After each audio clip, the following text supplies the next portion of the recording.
ప్రియమైనటువంటి విద్యార్థులందరికీ కూడా శుభాశీస్సులు.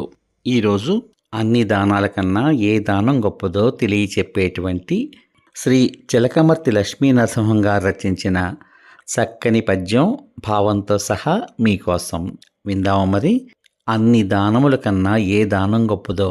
చాలామంది అన్నదానం అంటారు, కొంతమంది వస్త్రదానం అంటారు, కొంతమంది గృహదానం అంటారు, మరి కొంతమంది భూమి దానం చేస్తే మంచిది అంటారు, లేదా 11 రకాల దానాలున్నాయి వాటిని చేస్తే ఇంకా మంచిది అంటూ ఉంటారు.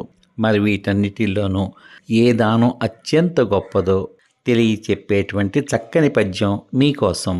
అన్నదానము గొప్పదనవచ్చునే గాని అన్నంబు జాములో నరిగిపోవు. అన్నదానము గొప్పదనవచ్చునే గాని అన్నంబు జాములో నరిగిపోవు. వస్త్రదానము కూడా భవ్యదానమే కానీ వస్త్రమేడాదిలో పాతదగును. వస్త్రదానము కూడా భవ్యదానమే గాని వస్త్రమేడాదిలో పాతదగును.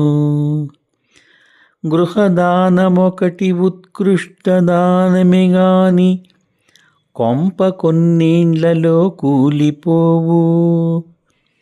గృహదానమొకటి ఉత్కృష్టదానమే గాని కొంప కొన్నేండ్లలో కూలిపోవు. భూమి దానము మహాపుణ్యదానమే కాని భూమి అన్యుల చేరిపోవచ్చు. భూమి దానము మహాపుణ్యదానమే కాని భూమి అన్యుల చేరిపోవచ్చు.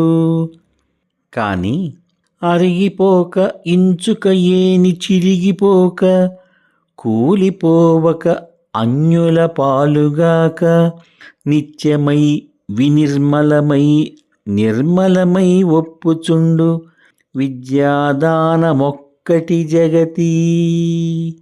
అరిగిపోక ఇంచుక ఏని చిరిగిపోక కూలిపోవక అన్యుల పాలుగాక నిత్యమై వినిర్మలమై నిశ్చలమై ఒప్పుచుండు విద్యాదానమొకటి జగతి.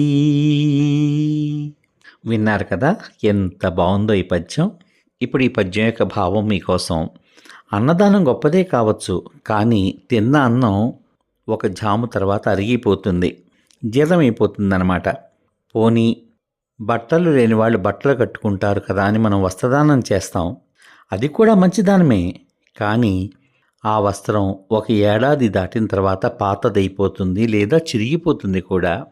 ఇక ఇళ్ళు లేని పేదవారికి డబ్బున్న మహారాజులు ఆ రోజుల్లో గృహాలు దానం చేసేవారు. అది కూడా అత్యంత గొప్పదైన దానమే. గృహదానం కూడా దానాలలో చాలా గొప్పదైన దానమే. కానీ 25 ఏళ్ళో 50 ఏళ్ళో పూర్తయిన తర్వాత ఆ ఇల్లు పాతబడిపోయి కూలిపోతుంది. ఇకపోతే వ్యవసాయం చేసుకోవడానికి ఆ రోజుల్లోనే జమీందారులు రాజులు చక్కగా భూమిని దానం చేసేవారు. భూమి దానం కూడా ఎంతో పుణ్యమైన దానం. కానీ ఆ భూమిని ఎవరైనా వచ్చి ఆక్రమించేయచ్చు. ఈవేళ మన హైదరాబాద్ వంటి మహానగరాల్లో కబ్జాలు అనేటువంటివి మీకు తెలుసు. అంటే మన పేర ఉన్న ఇంటిని ఎవడో వచ్చి కబ్జా చేసేస్తాడు, ఎవడో వచ్చి ఆక్రమించేస్తాడు. కాబట్టి భూమి దానం చేసినా అది గొప్పదానమే, కానీ అది ఎవరికైతే చెందాలో వాళ్ళకి చెందకపోవచ్చు, అంటే పరాయి వాళ్ళ పాలైపోవచ్చు.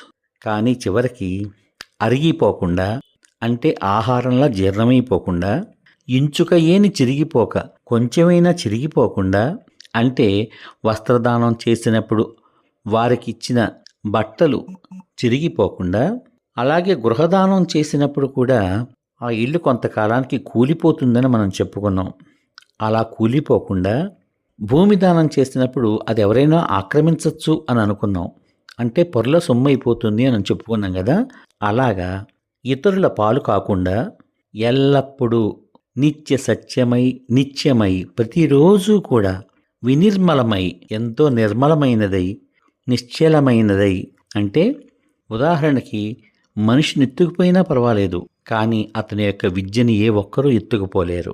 అలా నేర్చుకున్న విద్య అతనిలో నిశ్చలంగా ఉంటుంది. ఈ 4 రకాలుగా అంటే అరిగిపోక, చిరిగిపోక, కూలిపోక, ఇతరుల పాలవ్వకుండా ఎల్లప్పుడూ నిత్యమై, నిర్మలమై, నిశ్చలమై ఒప్పుచుండేటువంటిది విద్యాదానం ఒక్కటే ఈ ప్రపంచంలో అనేటువంటి అత్యద్భుతమైన భావం గల ఈ పద్యాన్ని మన తెలుగు జాతి గర్వించదగ్గ పండితులు శ్రీ చిలకమర్తి లక్ష్మీనరసింహం గారు మనకు అందించారు. ఈ పద్యాన్ని బాగా దృష్టిలో పెట్టుకుని మీరందరూ కూడా పెద్ద అయిన తర్వాత అన్ని దానాలు చెయ్యండి, కానీ వాటన్నిటికన్నా మిన్నగా విద్యాదానం చేసే ప్రయత్నం చెయ్యండి అని మీ అందరినీ కోరుకుంటూ, ఇంత చక్కని పద్యం విన్న మీ అందరికీ కూడా మరోసారి అభినందనలు తెలియచేసుకుంటూ, ఈ వీడియోని మీ మిత్రులకి, మీ స్నేహితులకి, బంధువులకి అందరికీ షేర్ చేయండి. ఈ పద్యంలో ఉన్నటువంటి అత్యద్భుత భావాన్ని ఆచరించే ప్రయత్నం చేయండి. ధన్యవాదాలు. సర్వే జనా సుఖినో భవంతు. శుభమస్తు. స్వస్తి.